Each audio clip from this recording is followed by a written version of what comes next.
Bueno, la posposición de la Cumbre de las Américas sigue generando debates en público sobre la importancia del evento, las razones que llevaron a su cancelación y, por supuesto, las teorías de conspiración han acompañado allí, ¿verdad? Todo esto en un paquete. De eso conversamos en este momento con el analista internacional y académico Pascal Peña. Mi estimado, ¿qué tal? Bienvenido. ¿Cómo van las Muchísimas cosas? gracias, Ángelo. Muchísimas gracias. Como bien comentas, un saludo a lo lejos al señor Cavada también, que Gracias, doctor. está en una mejor temperatura, tal vez en un mejor Poquito, un ambiente. poquito, un poquito, Así un es. chin más. Un chin más, un chin más. Como bien comentas, Ángelo, hay muchas teorías donde se habla de que tal vez falta de presupuesto. Se ha hablado y se ha mencionado esto. Se ha hablado de la incidencia de los países de izquierda, de Nicaragua, Cuba y Venezuela.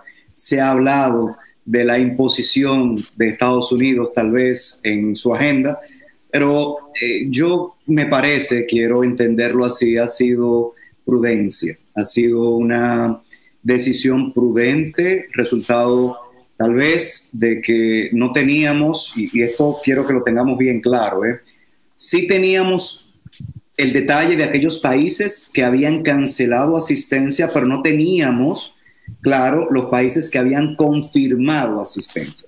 Porque recuerden que luego de que se notificó, luego que se informó de la no invitación a Nicaragua, Cuba y Venezuela, pues Colombia y México pues decidieron pues salirse del barco, ¿verdad? De no visitar.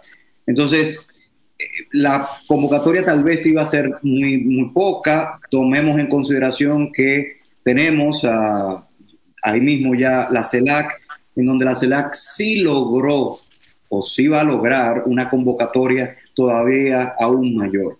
Entonces, siempre lo menciono, nuestro hemisferio está un poquito convulso. Creo que es prudente, me parece sumamente prudente la decisión de esperar para el año que viene. Ahora, doctor, bueno, como usted decía, han sido muchos los argumentos que si falta presupuesto, el presupuesto estaba y quiero decir, por ejemplo, que, por ejemplo, estoy acá, como conocen, en la WTM, el World Trade Market de Londres, Inglaterra, una de las ferias más importantes de turismo, y hablando con los tour operadores, con representantes acá de Azonadores, por ejemplo, para esta cumbre de las Américas se habían bloqueado cientos de habitaciones en la zona este del país, cientos de habitaciones, bloqueado, o sea, no quiere decir que se hayan pagado las habitaciones, estaban bloqueadas, se les avisó tan reciente como el viernes pasado que se iba a suspender, esas habitaciones están ahora sin ocupar. O sea, para esas cadenas hoteleras que contaban con esa contratación de esas noches del personal de seguridad, de las propias delegaciones, de la prensa extranjera que venía, todo eso quedó en el aire, todo eso quedó en el limbo. Entonces, es poner todas esas cadenas hoteleras a buscar turoperadores que le traigan turistas ahora para llenar esos hoteles que van a quedar vacíos. Entonces, es una dinámica, una decisión que arrastra otra serie de cosas. Se habían comprado vehículos, se habían contratado asociaciones de transportistas, por ejemplo, para manejar todos esos vehículos. O sea, era una dinámica compleja y todo eso estaba y había plata para eso, etcétera, etcétera. Y Ahora, recuerda, por favor, también las chacabanas, ¿eh? Era parte las también. chacabanas, las chacabanas. Lo menciono por la controversia Sí, que generó en su momento, qué ¿verdad? género. Bueno, pero las chacabanas al final era para el personal que Para el iba a personal, trabajar Claro, claro. claro. y la tendrán que utilizar porque es personal que va a seguir trabajando en Mm. Cancillería, etcétera. Pero bueno, lo otro es lo siguiente, descartando todas esas hipótesis que se han manejado,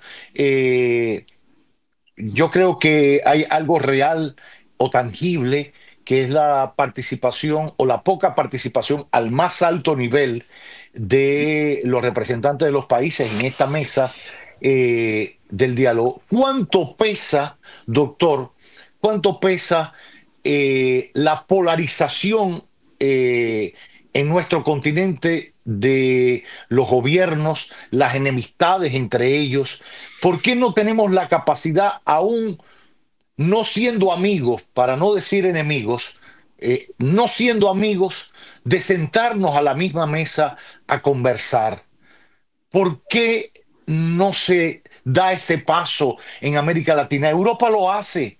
La Unión Europea se sientan y hay una diversidad ideológica del carajo. El grupo, el G7 y el G8 ahora en su momento también se sientan. Dejaron de invitar a Putin por el tema de la guerra, pero hasta el otro día iba y había una marcada diferencia ideológica y China estaba, etcétera.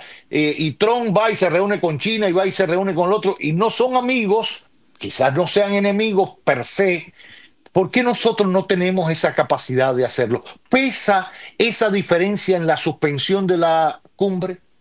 Mira, yo creo que precisamente el objetivo de la cumbre es tratar de motivar a estos países con diferencias ideológicas, tal vez con agendas políticas y geopolíticas distintas, a lograr acuerdos, consensos sobre temas importantes. Este año era el tema de seguridad, ¿verdad?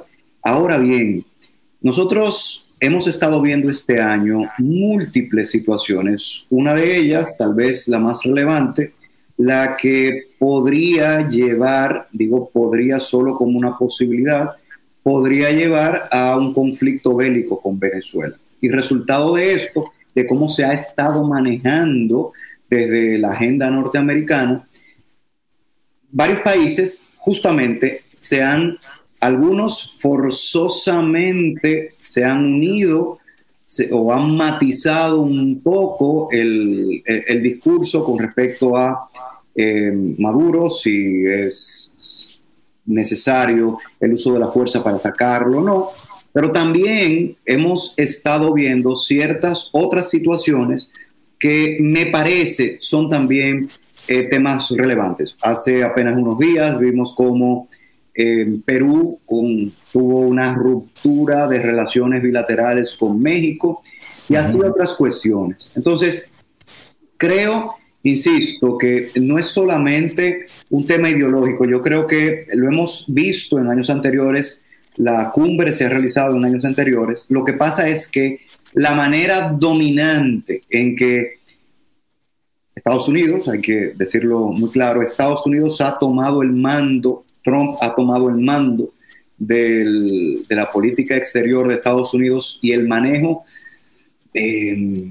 vamos a decir, con un ímpetu no antes visto en su primer gobierno, con temas de aranceles, con temas de los conflictos bélicos en los que se ha involucrado, creo que ha impactado de forma directa el interés o el desinterés de algunos países en reunirse. República Dominicana, aunque estamos tal vez muy alineados por evidentemente la dependencia económica, geopolítica, etcétera, nosotros podríamos considerarnos uno de los países más neutros.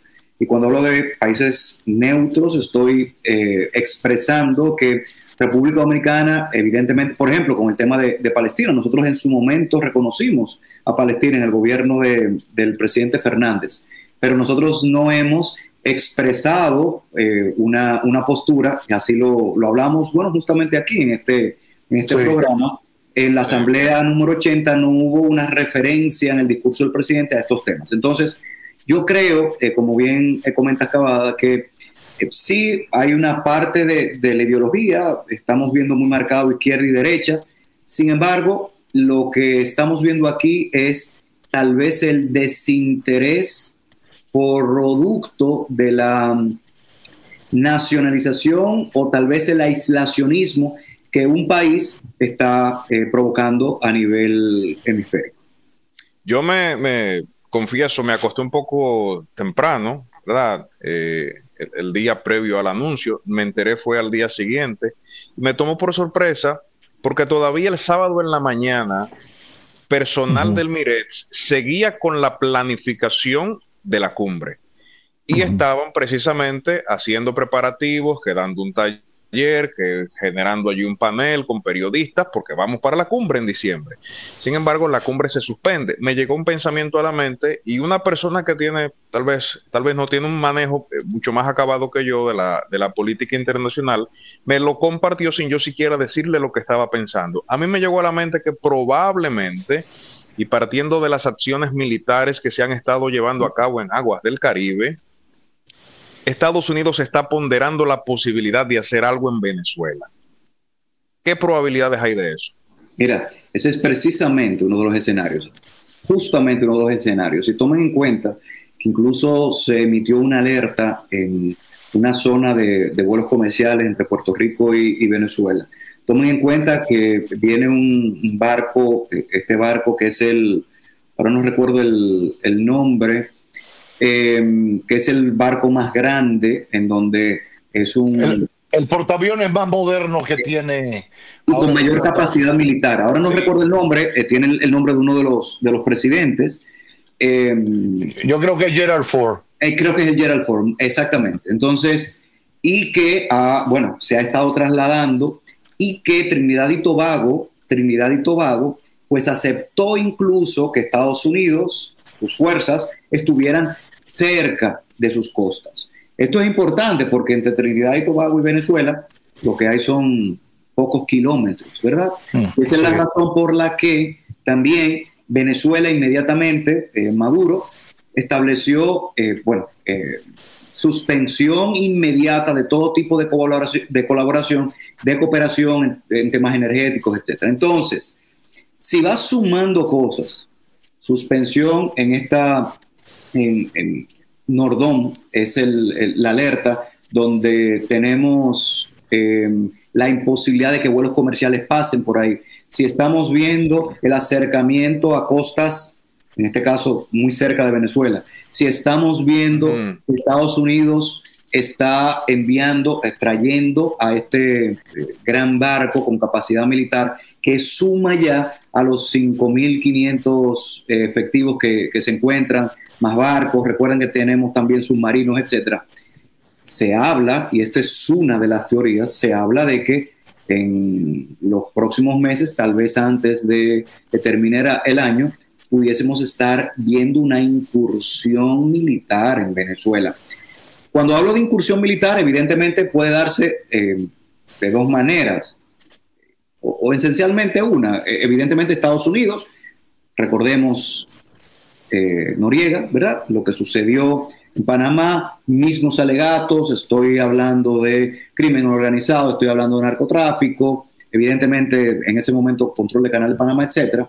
Pero también podría ser, y creo que lo mencionamos aquí en su momento, puede ser también una presión aún más para generar dentro de Venezuela la inspiración, el empoderamiento de las fuerzas militares, de la oposición, en unirse. Entonces, cuando hablo de esta unión, es que tal vez sean ellos los que lleven a Maduro a ceder el poder. Y esa cesión del poder puede ser forzosa, puede ser voluntaria. Si es voluntaria, se dan varias formas, ¿verdad?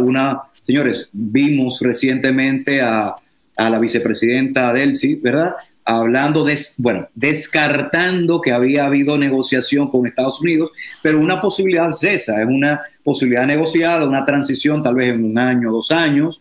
Tal vez otra de las opciones es que algunos presidentes, específicamente Putin, con el cual tiene una relación muy cercana Venezuela, pueda servir de mediador. Y tercera y la última es sacarlo a la fuerza. Y esa fuerza puede ser o por las fuerzas venezolanas, que ya los cuerpos militares se unan, señores. Ese es justamente uno de los grandes problemas. Las fuerzas militares no se han unido a la oposición. Maduro todavía tiene el control de esa fuerza militar. Y la otra es Estados Unidos. Estados Unidos invadiendo bajo los criterios que ha alegado. Yo tengo una inquietud. Si nosotros nos ponemos a hacer un análisis sobre el modelo de gobierno que hay en Venezuela, personalmente yo no estoy de acuerdo.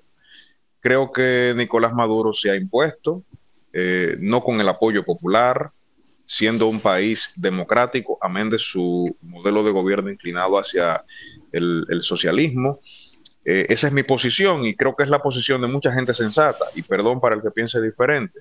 Pero ¿dónde quedaría aquello de la soberanía de los pueblos si Estados Unidos termina invadiendo Venezuela?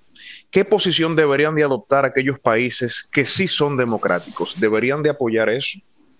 No, y No más se vería eso. directamente, doctor, Ajá, ¿qué tendría que hacer República Dominicana, país 2 veces invadido por Estados invadido. Unidos, frente a una eventual intervención militar armada en la República Bolivariana de Venezuela para eh, interrumpir su proceso, digamos que democrático, porque al final hubo elecciones, bueno, todo cuestionado, pero se ha presentado de esa manera. Miren, la pregunta formulada por ti, Ángelo, y muy bien puntualizada por ti, Cavada, creo que es el meollo del asunto. Señores, especialmente en Latinoamérica, lo que hemos vivido, señores, nosotros hemos tenido incursiones directas o indirectas a lo largo, señores, desde el siglo XX, 50 y tantos, casi 60, ¿eh? Y República Dominicana, como muy bien lo mencionas, Cavada, en 2 ocasiones de forma directa, militares, ¿eh? Ujú. Porque se ha hablado también de que el involucramiento de la CIA en su momento, aunque no una aprobación posterior, pero en lo que fue el asesinato de Trujillo, con la provisión de las armas. Entonces, nosotros ahí podemos ver varias cosas. E insisto, esta pregunta es buenísima. Nosotros, países de Latinoamérica, deberíamos apoyar una incursión en un país donde las democracias son tan ligeras. La respuesta, a mi parecer, y ya lo expuse brevemente por escrito a través de X y Threads, es precisamente que países como República Dominicana no deben apoyar una incursión militar. ¿Por qué? Porque partiendo de la Carta de Naciones Unidas, partiendo de la Carta de la OEA, uno de los principios base de la interacción entre los estados es el respeto a la soberanía. Y como muy bien Cavada decía al final de su pregunta, señores, pueden haber cuestionamientos y es cierto que puede haber un régimen no reconocido internacionalmente. Pero nosotros apoyar, o los países apoyar, regímenes democráticos apoyar esto, es validar la posibilidad de que intereses foráneos puedan imponerse en nuestros estados. Más mal que bien, pero hay un régimen que aparentemente, insisto, aparentemente porque no hubo transparencia con el tema de las elecciones, pero aparentemente es apoyado por una parte importante de la población. Uh-huh. Y no puede ser, a nuestro parecer tampoco, que la oposición, si bien tal vez interesada en que haya un cambio de régimen, apoye una incursión militar. Uh-huh. Porque vale resaltar, señores, estas incursiones militares, estos apoyos, en este caso de Estados Unidos, tendrán también que pagar un precio. Uh-huh. Y este precio puede ser recursos, este precio puede ser múltiples cosas, ¿eh?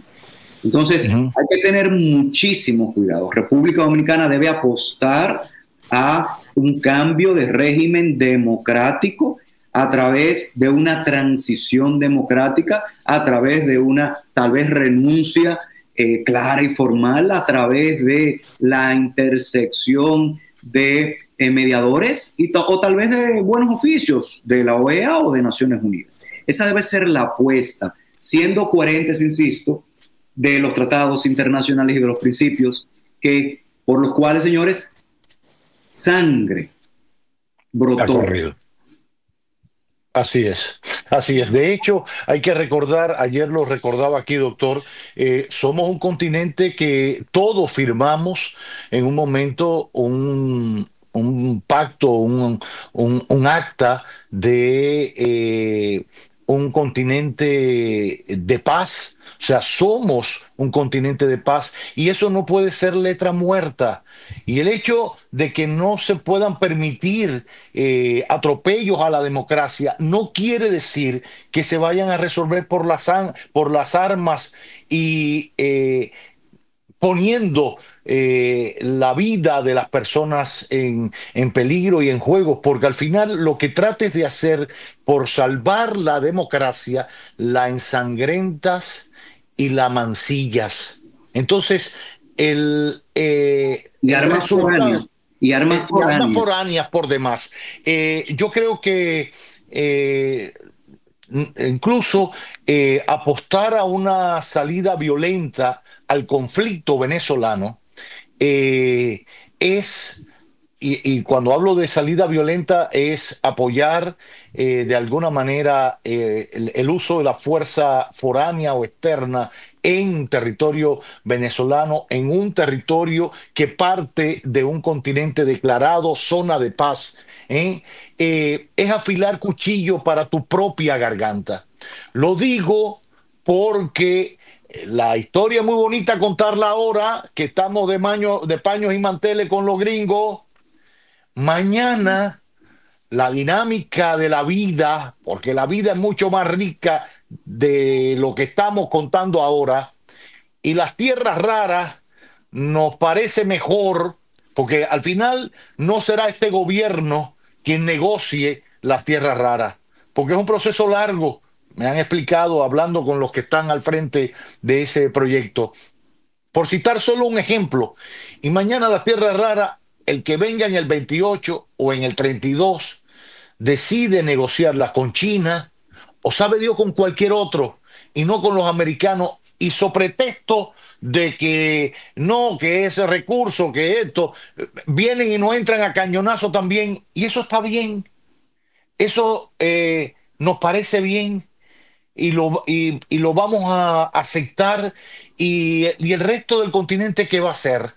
Entonces, es afilar cuchillo para su propia garganta. Y yo creo que hay que seguir apostando. Por eso decía ayer que quizás mantener la cumbre a nivel de cancilleres, por ejemplo, hubiese sido un paso en aras de buscar mantener la paz y de buscar una solución al conflicto.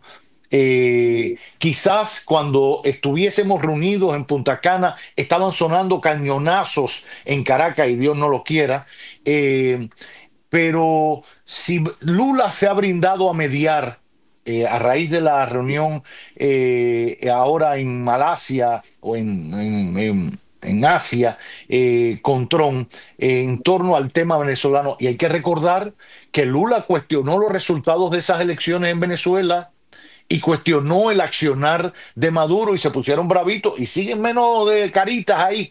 Sin embargo, no ha faltado en él la voluntad de mediar. República Dominicana, para bien o para mal, en otras circunstancias, tenemos otras realidades, a diferencia de Venezuela y Brasil. Apostamos por marcar un distanciamiento con Venezuela y facilitamos que se embargaran las aeronaves que pertenecían al gobierno venezolano, propiedades de autoridades venezolanas en el este del país. Cerramos nuestra embajada, no hemos roto relaciones, pero no hay consulado tampoco. Rompimos los vínculos aéreos, dificultando el trasiego de venezolanos y de otros que utilizaban nuestro país al no existir líneas aéreas comunicando Estados Unidos con Venezuela. O sea, se la pusimos complicada y apostamos por un lado sin mantenernos en el medio. Entonces, servir ahora de mediadores va a ser un poquito complicado, va a ser complicado, no nos va a tocar ese rol. Y ahí en ese recuento faltó el decreto del presidente de la República reconociendo al Cartel de los Soles como un grupo criminal, ¿verdad? Generando entonces tanto a lo interno como al servicio exterior la posibilidad de tomar las medidas del lugar para pues, la lucha contra eso. Y es como bien comentas, eso hace que República Dominicana, que nuestro país no sea un país neutro. Y Lula podría ser una excelente opción para mediar. Ahora, volviendo a la hipótesis de la eventual intervención militar en Venezuela, que Trump, por un lado, en el avión dijo que no. Sin embargo, como usted describía, el gran despliegue militar dice lo contrario. No creo que se haga un despliegue de esa naturaleza, de ese calibre, literalmente calibre, para atacar unas lanchitas que se hacen desde unos drones, desde unos aviones ya geolocalizables y todo. No vengamos con ese cuento. Ahora bien, viéndolo en la práctica, un gobierno, por ejemplo, como el de Estados Unidos, que hoy está cerrado. Para que estemos claros, no hay presupuesto. Han llegado a incluso imponer el récord de un gobierno más tiempo cerrado sin presupuesto en la historia de la nación americana.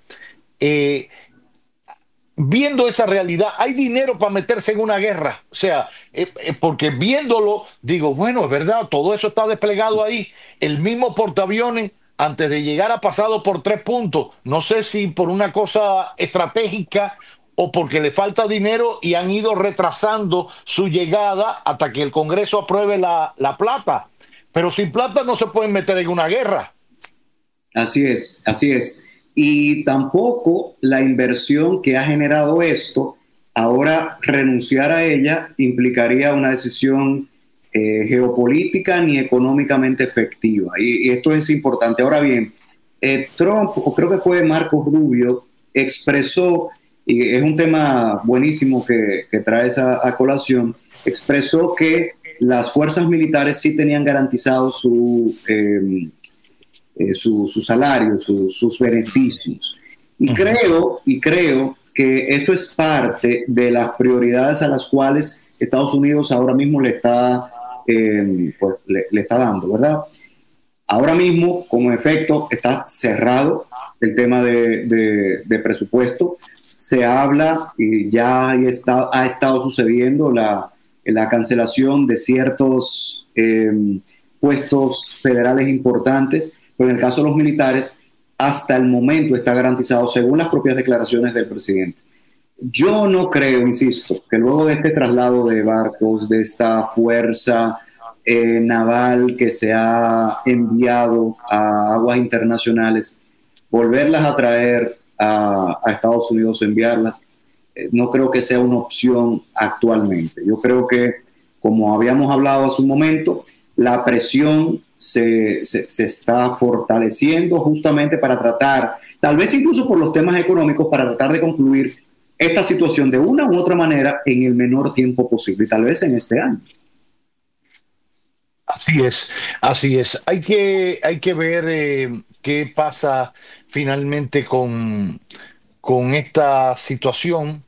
La cumbre ya se ha pospuesto porque al final no se ha cancelado y pudiera ocurrir el próximo año. Queda por delante ver qué se hace con todo ese arsenal. Sería para el propio Trump un poquito complicado, como usted dice, que hayan desplegado todo eso solamente para impactar 3 lanchitas con unos paqueticos de marihuana y bueno, no sé cómo le van a explicar al legislativo y al pueblo todo ese dinero que han ahí. Me gustaría que se pusiera rojo y que no supiera explicarlo antes que entrarle a cañonazos a Venezuela. Ahora, un tema más, doctor. El tema ahí solo puntualizar. Y la apuesta es, no sé si han escuchado las declaraciones de María Corina Machado, la apuesta es a ella. Y cuando digo a ella es, señores, ha sido entrevistada por el hijo de Trump, por el más grande, ha sido y ha hablado muy claro de que de abrir el mercado, de permitir la inversión norteamericana. O sea, ella ha sido muy, muy, muy clara en darle no solo apertura a nuevos mercados, pero especialmente a Estados Unidos. Entonces, Sí. yo creo que a esto es justamente lo que se está apostando. Ahora, usted hacía el retrato de la situación y ni los militares han traicionado al gobierno de Maduro, no ha habido resquebrajamiento ahí, que era una de las cosas que apostaban. Pero lo otro, y es lo que República Dominicana debe pensar y el resto de los gobiernos también, el pueblo tampoco se ha rebelado. Señores, cuando la gente me dice, bueno, pero no, porque imagínate el control, la presión, la dictadura, no sé qué. Nunca nos olvidemos que en Libia a Muammar el Gaddafi lo sacaron de abajo de una piedra. El propio pueblo que hasta una semana antes lo estaba aplaudiendo. O sea, cuando se llega a cierto nivel de hartazgo, ¿eh? No hay Dios que pare a un pueblo. Lo mismo con Siria, lo mismo con Lo Siria. mismo con Siria y lo mismo con Saddam Hussein, aun cuando fue apuntalado con armas de Estados Unidos por demás. Pero la oposición tampoco se reúne o se pone de acuerdo en torno a una figura o a un tema. Ya hasta Corina Machado, María Corina Machado le han dado un premio Nobel de la Paz para seguir armando el personaje. Entonces, si nada de eso fragua, ¿qué queremos? Un caos allí en Venezuela, porque ¿quién va a asumir en qué condiciones? Pero por demás, y es lo que yo me preguntaba ayer con un grupo de amigos acá, si tanto interesa la estabilidad de la región y también interesa los gobiernos legítimos y la democracia de los pueblos, ¿por qué todo ese mismo arsenal, ya que está ahí, por qué no lo utilizan contra Haití? Y estoy en contra del uso de armas y de todo eso, pero costó Dios y ayuda que en Naciones Unidas se aprobara una misión para combatir la pandilla, porque los americanos no querían dar más dinero, porque los rusos tampoco creían en eso y los chinos tampoco. Entonces, ¿qué es lo que interesa? Las estabilidades de los países, los gobiernos democráticos o los países donde hay petróleo o donde hay recursos para beneficio del imperio.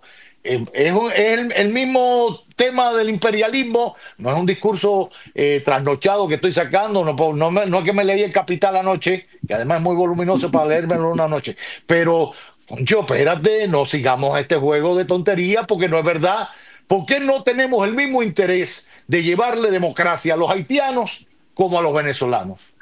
Ay, qué pregunta. Ay, bueno. Qué pregunta más buena. Mira, y ahí, ya que haces referencia a estas obras importantes, podemos hacer mención a Kissinger también, claro, en donde, señores, los intereses están dominando y definiendo la geopolítica. Muy bien, tú comentabas, no hay cohesión, o aparentemente no hay cohesión entre, para pasar de Venezuela a la comparación con Haití. No hay cohesión, es cierto, no hay cohesión en la oposición, por tanto, no ha llevado a una población tal vez a tener confianza y por tanto Estados Unidos ha tomado aparentemente el liderazgo, vale resaltar, en un discurso continuista del primer gobierno de Trump y evidentemente también con una postura bastante coherente con Marco Rubio, él como senador en su momento, ¿verdad?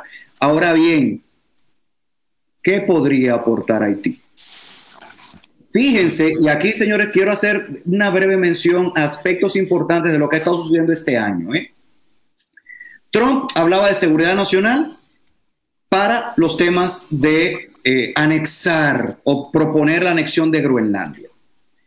Sí. 2, hablaba de que no iba a apoyar a Ucrania por el gasto inmenso de parte de Biden, pero volvió a darlo una vez se suscribió un acuerdo sobre las tierras raras.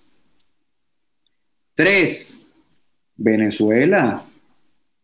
Porque en Venezuela nosotros estamos viendo este interés marcado, cuando también Y vale resaltar, hay otros regímenes que son democráticamente cuestionados, para no decir cuestionables. Podemos mencionar desde Cuba, que sabemos tenemos Estados Unidos tiene una relación muy particular, ¿verdad? Desde hace décadas, pero también el caso de Nicaragua. ¿Por qué? Señores, Venezuela, sus intereses son claros. Estamos hablando petróleo. Recordemos que hay inversión, Chevron, hay una exploración, una explotación bastante directa. Recordemos que Venezuela tiene otros recursos, recordemos el litio. Fíjense cómo se ha generado este apoyo, y aquí quiero conectar este apoyo con Argentina y Milei, justamente por el triángulo del litio. Uh-huh. Y Haití, ¿vale? Yo quiero enfatizar, para que no se me tergiverse, quiero enfatizar que estoy de acuerdo con la solución pacífica de controversias, pero con una bomba, un par de bombas en Haití, el conflicto de los grupos armados concluye. Se acaba, claro. Y es un conflicto con 2 o 3 bombitas, y disculpen que tal vez lo minimice de esta manera, ¿verdad? Y que utilice estos conceptos, se podría entender de manera burda, pero señores, el uso de la fuerza en situaciones como estas, donde sí, fíjense la diferencia, donde sí quien tenía en su momento la representación gubernamental solicitó intervención extranjera. ¿Qué es más barato? Y aquí pensemos en esto. ¿Qué es más barato? Naciones Unidas que asuma el costo y evidentemente también la responsabilidad, o que Estados Unidos, como pasó, señores, con Irán y el conflicto, la guerra de los 12 días, 13 días, concluyó con 3 bombas. Sí.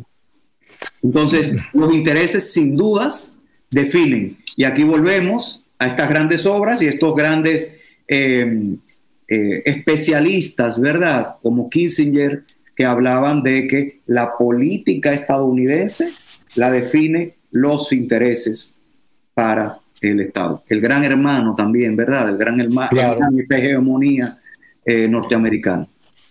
Bueno, eso es, doctor, hasta que le digan al gobierno de Estados Unidos, el que sea, que en Haití también hay tierra rara, porque la hay también, y entonces digan, bueno, pues allí, que es más fácil, porque hay bastante. Y hay que poner orden. Y hay que poner orden. Cuando le digan eso, entonces otro gallo cantaría. Pero por último, a mí me preocupa que una lucha tan importante en la que todos participamos en el mundo, si hay una lucha global, es la lucha contra el narcotráfico. Hay una lucha contra el hambre, hay una lucha contra el tema del medio ambiente, etcétera, etcétera. Pero la lucha contra el narcotráfico es una lucha global porque pasa por todos lados. En un lado cocaína, el otro lado opio, el otro lado marihuana, y así. Y es una lucha tenaz de generaciones por generaciones en contra del narcotráfico. Que se utilice esa lucha para enmascarar otras cosas me preocupa, porque estos rejuegos de argumentos para otros propósitos oscuros debilitan los argumentos reales de las luchas y de los objetivos de las empresas que uno emprende para tener un mundo mejor. El hecho de inventarse en su momento que Saddam Hussein armando armas nucleares para intervenirlo, al final se intervino, Bush, para que estemos claros, Bush hijo, se intervino, se ejecutó, se ahorcó a Saddam Hussein. Nunca se le demostró que había armas nucleares. La Organización Internacional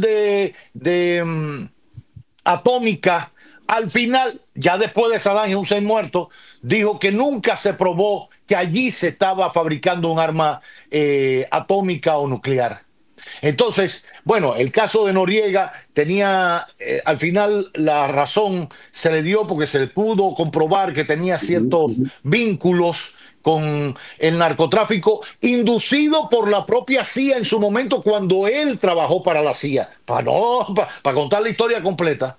Pero intervenir Venezuela, so pretexto de que Maduro o Diosdado Cabello pertenecen al cartel de los soles, sin probarlo, sin llevarlo a un tribunal de La Haya por crímenes de no sé qué, ni nada, a cualquier nada, me parece desacreditar una lucha válida, importante contra el narcotráfico y cualquierizar el establecimiento de las democracias, el respeto a la soberanía de nuestros pueblos.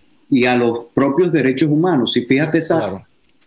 hipocresía con respecto también a países como, y vale aquí resaltar con muchísimo respeto, pero con países como Israel, también con países como Rusia, donde sí tienen ambos presidentes, por ejemplo, tienen, bueno, el primer ministro, ¿verdad? Que es Netanyahu, tienen incluso órdenes de arresto. Quiero ahí solo puntualizar órdenes de arresto de la Corte Internacional, la Corte Penal Internacional. En efecto, como muy bien comentas, estamos viendo que bajo discursos de lucha contra terrorismo, contra narcotráfico, estamos permitiendo el acceso de los intereses foráneos a la fuerza para llevar una agenda geopolítica, geoestratégica, militar, como querramos llamarle, enfocada exclusivamente en ellos. Y eso es muy peligroso porque, como muy bien comentabas hace un rato,